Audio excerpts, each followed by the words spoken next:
How to use or how to schedule deliveries using the DoorDash application or the website here on your iPhone or on your PC.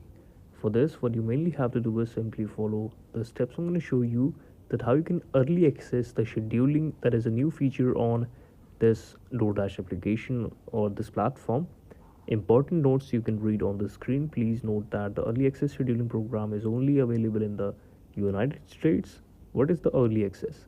Early access scheduling is a program that allows qualified dashers to access the dasher schedule 6 days in advance beginning at 3 p.m. each day. So you can check that if you verify for it or if you qualify for this feature.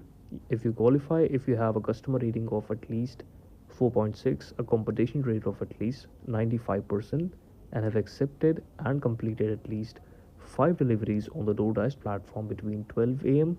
the previous Friday and the 11 p.m. the previous Thursday. If you qualify, you have a customer rating of 95%, you can simply qualify for it. Now, only if you qualify, you can do it, and if you don't qualify, you can simply reach out to the DoorDash customer service and tell them their issue, that if anything can be done.